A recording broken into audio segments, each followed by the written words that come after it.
So, a few thousand years ago, there was a lady living in a cave. And Mrs. Cave Woman noticed this bush outside of her cave that had these berries on it. And they were edible and they were delicious.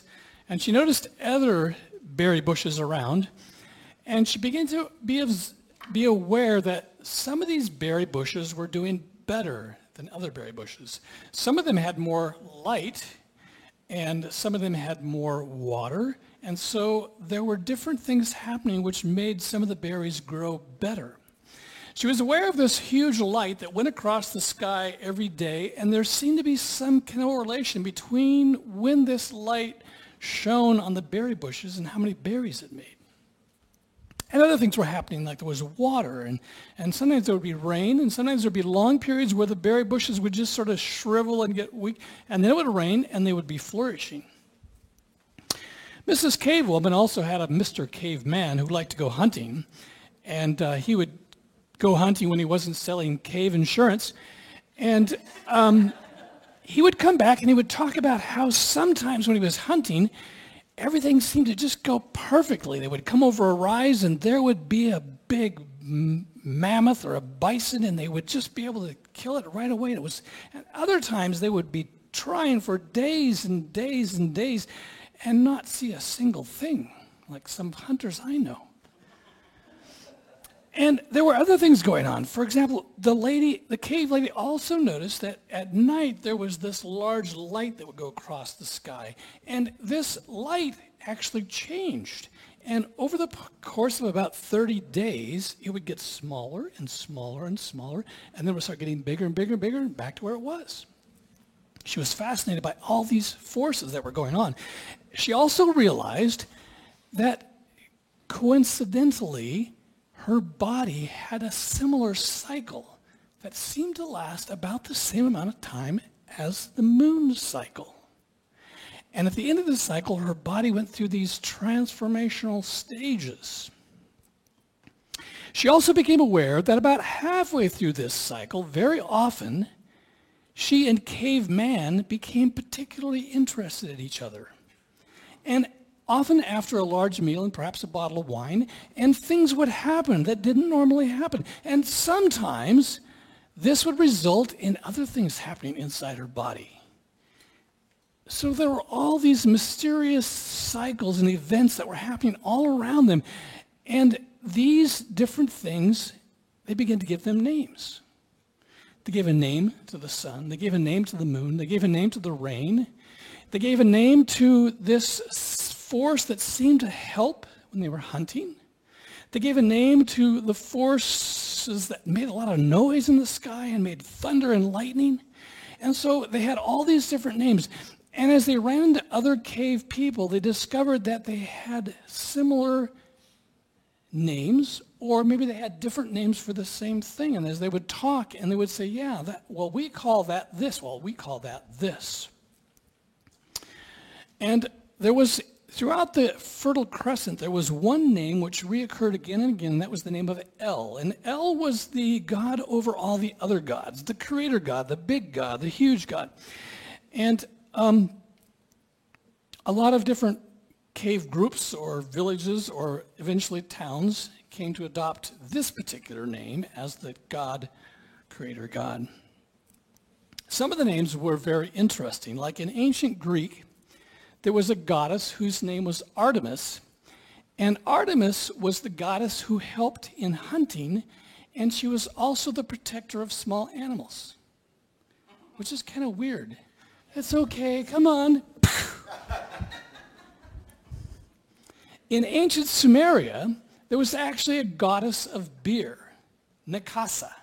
She was the goddess of beer, and obviously, when you're getting ready to talk about Nikasa, you had to have beer there, and it had to be. And the fascinating thing about the worship of Nikasa is they created lots and lots of hymns, actually, hymns of worship to Nikasa, and that maybe have something to do with what they were worshiping in Nikasa. I don't know.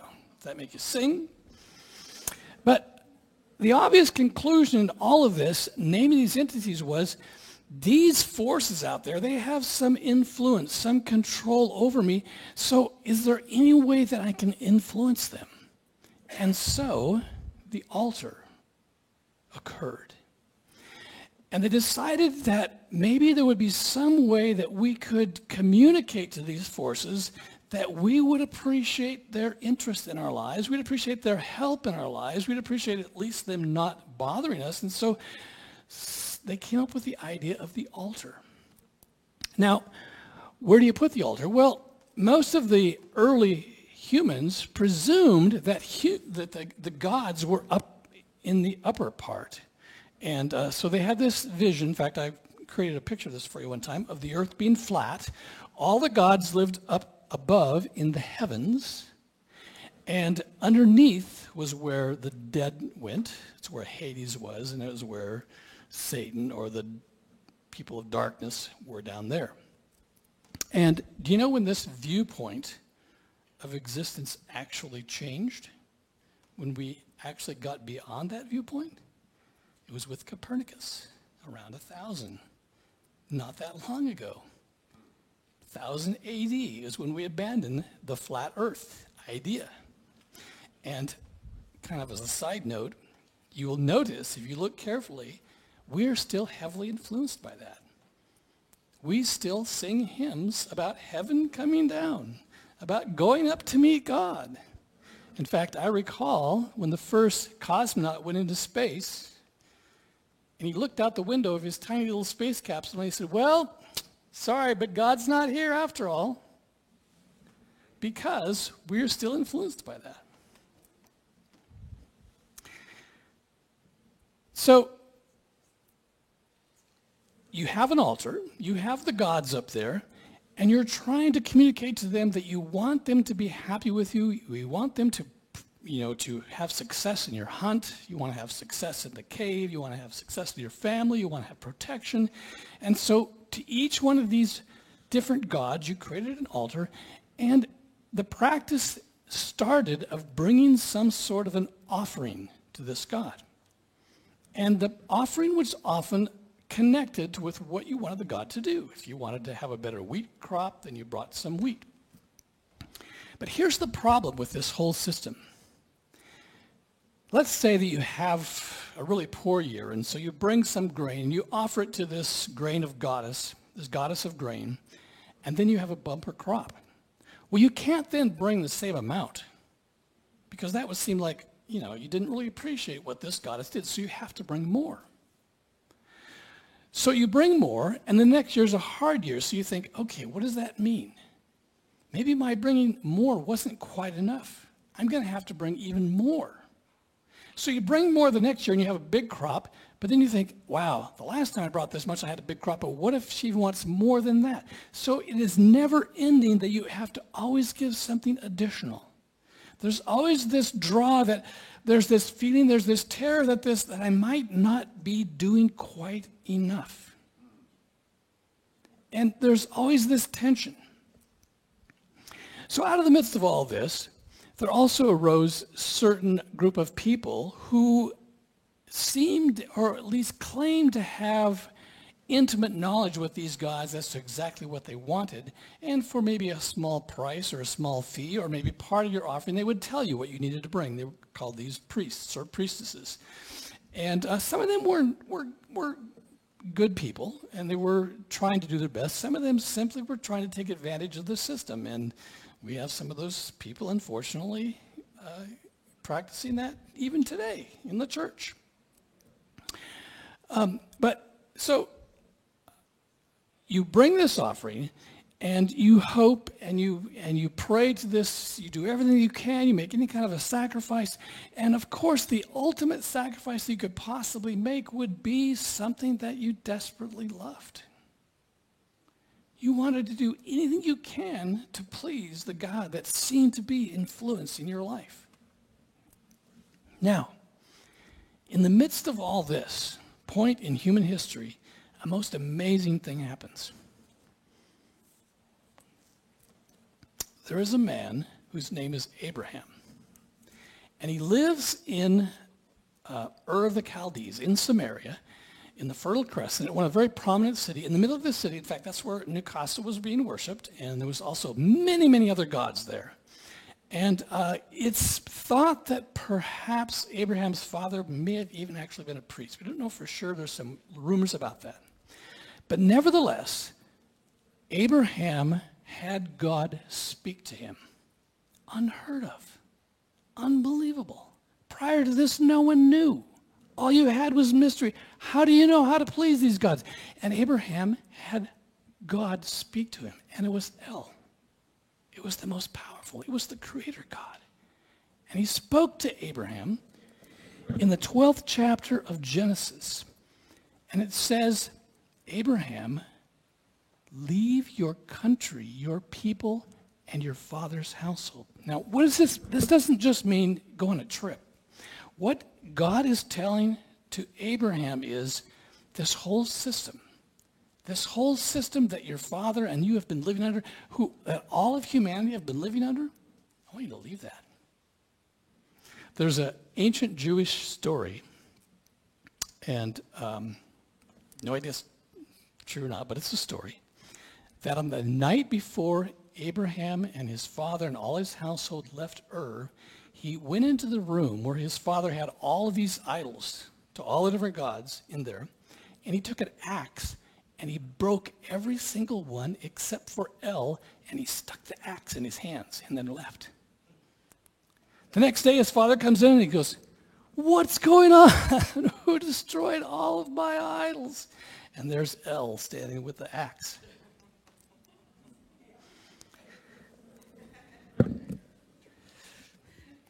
So he leaves.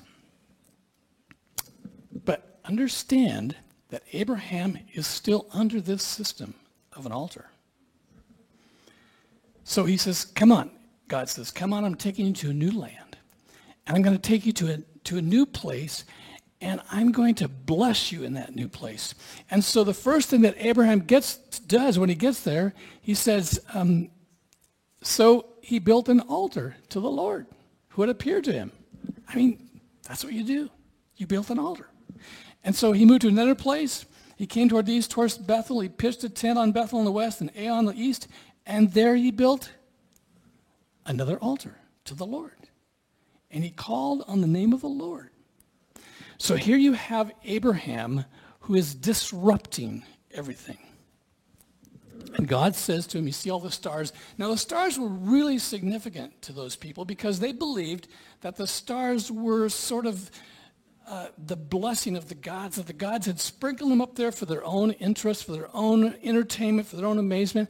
And so the stars were very, very significant. And God says to Abraham, I'm going to make your descendants the stars.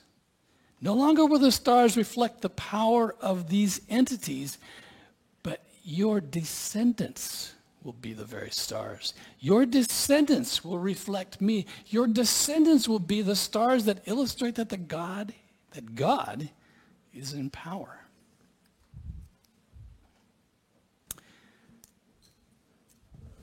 Then something else very fascinating happens in Abraham's life.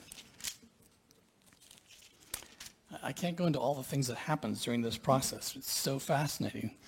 But he comes to a place where one day God is speaking to Abraham, and he said, Abraham, he said, here am I.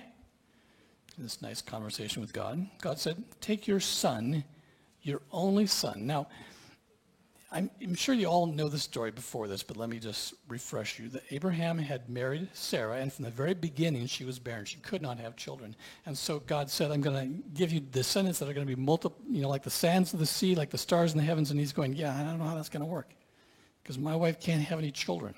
And so he ends up having a child with with a couple of handmaids. And God says, no, those aren't the ones. I'm going to have Sarah give you a child. And finally, Sarah does have a child, and she's way down the road, and she has this child, and God tenderly loves this child. His name is Isaac, and he said, take your son, your only son, the one that you love. And this is the first time in Scripture that the word loved is used. He said, take the son that you loved and take him up and offer him on a sacrifice. Now, this is not in a way surprising to Abraham, because in that culture, the most severe or the most significant sacrifice you could make to any god was your child. And I just want to back up and say, we think of these people as being kind of wicked and evil, but they were desperately trying to find God. They were desperately trying to figure out these forces in our universe. Yes, some of them were desperately evil, but some of them just simply wanted to exist. And they were doing everything they could. And God is stepping into the system, and he's saying to Abraham, I am going to bless the entire world through this new system. But he needed to teach Abraham a lesson. He teaches him lots of lessons. But so he says, take your son, take him up on this hill and offer him as a sacrifice. So, our first instinct is to go, what? Call Child Protective Services. What's going on here? This is just wrong. But in Abraham's mind, this was happening. People were so desperate that they were willing to offer their children in order to have the pleasure of the gods. So Abraham had the God speaking to him. It was perfectly natural for him to be willing to offer his son that he loved. The book of Hebrews said that he believed that this God was going to raise him back up from the dead. Takes the son up there, getting ready to offer the sacrifice, and then God speaks to him and said, don't do it. I don't really need you to do that. Here, I've provided a ram for you. Now, this is also incredibly significant because not only does God stop him, but God provides. This is the instance of God providing for man.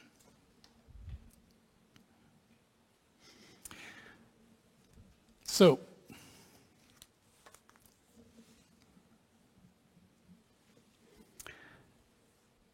from here, God's people end up moving into northern Egypt. Abraham has two sons. Isaac ends up having a bunch of sons and a daughter, and with his sons and a couple of grandkids, ends up with 12, who are the 12 tribes of Israel. And all of them end up down in Egypt. And you ask yourself, why in the world would God take them down there? Well, Egypt was the kind of the bastion of worshiping of all kinds of gods. And God's process, God's plan is to use Abraham to break this system of gods for every human on the planet. And so he takes him to sort of the hotbed of them all. And in this place, he's going to begin this process of disarming,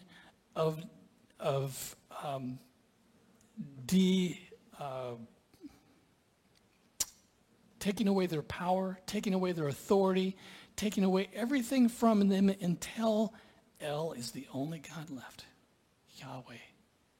And El is going to take on all of the attributes of every single one of the other gods. This is a process that is going to begin with Abraham in Egypt and will continue up to a most incredible event. So, all of this is an introduction to the series that we're entering into starting next Sunday. We're going to begin in the book of Exodus, and we're going to watch God do this.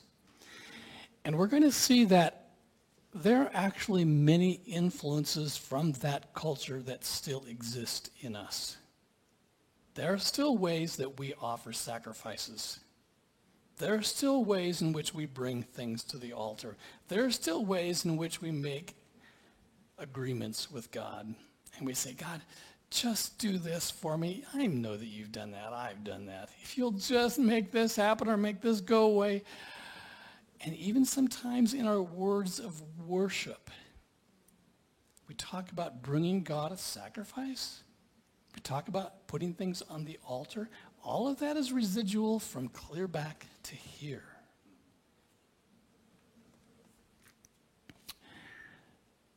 The last thing I want to tell you about is an event that happened in the last week of Jesus' life. All of this disassembling of this has been going on for 2,000 years, And it culminates with Jesus standing in front of the temple where sacrifices were still being made. And he said, tear this down, and in 3 days I will build it up. I will remake it. I will create an entirely new system.